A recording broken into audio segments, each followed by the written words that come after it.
Halo anak-anakku semuanya, siswa kelas 8. Kita bertemu kembali di channelnya Pak Heri, Media Komunika. Jika kita kemarin telah membahas tentang organ pernafasan pada manusia KD 3.9, maka pada pertemuan ini kita akan membahas tentang bagaimana mekanisme pernafasan pada manusia. Kita simak ya. Let's go.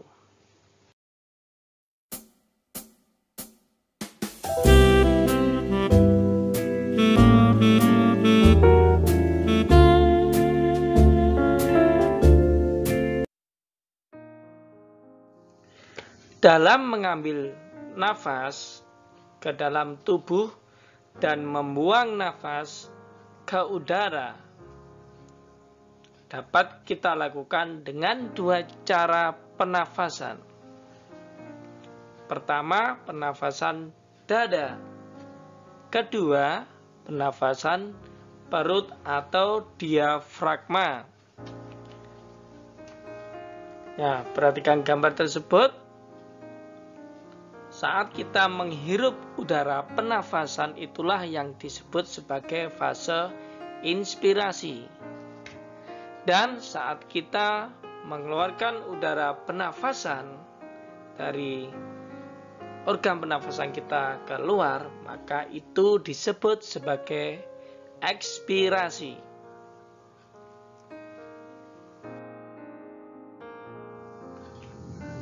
Jenis pernafasan yang pertama kita lihat pada gambar di sini adalah pernafasan dada dengan fase inspirasi. Pada pernapasan dada, otot yang paling berperan adalah otot antar tulang rusuk. Prosesnya diawali, otot antar tulang rusuk berkontraksi. Kemudian, tulang rusuk akan terangkat. Volume rongga dada pun membesar. Akibatnya, tekanan paru-paru mengecil sehingga udara dari luar masuk ke dalam paru-paru. Fase yang kedua adalah ekspirasi atau pernafasan dada ekspirasi, di mana prosesnya kebalikan dari fase inspirasi pernafasan dada. Diawali oleh otot antar tulang rusuk relaksasi, sehingga tulang rusuk kembali ke posisi semula dan volume rongga dada menyempit. Lalu tekanan paru-paru membesar. Akibatnya adalah udara keluar dari paru-paru. Baik anak-anak, jenis pernapasan yang kedua adalah pernapasan perut.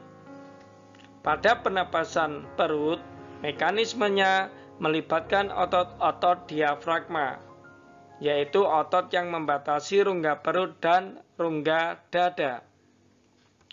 Perhatikan gambar. Pada fase inspirasi atau menghirup udara dan fase ekspirasi mengeluarkan udara pada pernapasan perut, ditunjukkan pada gambar oleh adanya gerakan pada otot diafragma. Kita bahas fase yang pertama adalah fase inspirasi pernapasan perut. Diawali otot diafragma berkontraksi. Diafragma menjadi datar. Rongga dada pun akan membesar, sehingga tekanan dalam paru-paru akan mengecil, yang mengakibatkan udara masuk ke dalam paru-paru. Selanjutnya adalah fase ekspirasi pada pernapasan perut, di mana diawali otot diafragma relaksasi. Diafragma menjadi cekung dan rongga dada mengecil, sehingga tekanan dalam paru-paru akan membesar, yang mengakibatkan udara keluar dari paru-paru. Jadi kedua fase inspirasi dan ekspirasi pada pernapasan perut ini juga mekanismenya berlawanan.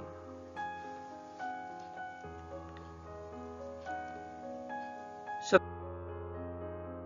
kita mengenal tentang jenis-jenis pernapasan tadi, maka kita juga perlu memahami bagaimana jenis volume udara pernapasan. Yang pertama adalah volume tidal, ukurannya 500 cc, yaitu volume udara yang masuk dan keluar paru-paru saat terjadi pernafasan biasa. Yang kedua adalah komplement sejumlah 1500 cc, yaitu volume udara yang masih dapat dihirup setelah inspirasi normal.